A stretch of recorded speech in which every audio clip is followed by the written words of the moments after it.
Bio je jednom jedan cvrčak i on je bio najbolji violinist među životinjama. I u hladu stare lipe svirao je cijelo ljeto koncerte klasične glazbe. I tako zabavljaju druge životinje da im ne bude dosadno dok naporno rade.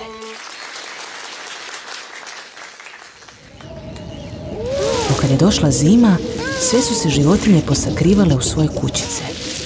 I cvrčak više nije imao kome svirati. Gladan, promrzao i usamljen, prolazio je šumom i slučajno vidio mrava koji je spremao zalihe žita.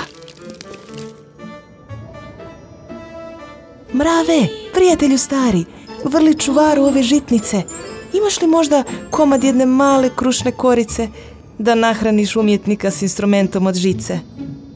Mrav ga samo ošine pogledom, hladim ko tuš i rekne: a koji je tebi, umjetniče, ljetos bio posao, dok sam ja žito povazdan po vrućini nosao? Cvrčak se tad malo zbuni, vidjevši mrava ljuta.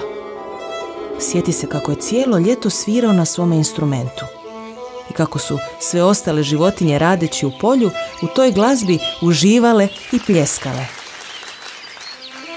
Ja sam violinu ovu najljepšom pjesmom gudio, s vama sam tako za nebom i zvijezdama žudio, sve do kasno u noć, dok dan ne bi opet zarudio.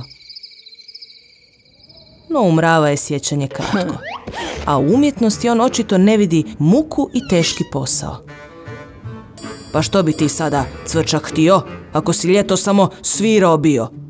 Ti onda sada pleši i adio. Cvrčak je tako ostao tužan i gladan i što je još gore, ponovno usamljen. Nije mu ništa drugo preostalo nego da proda svoju dragocjenu violinu i zamijeni je za hranu. Čiča Miča, sada je na redu tvoja priča.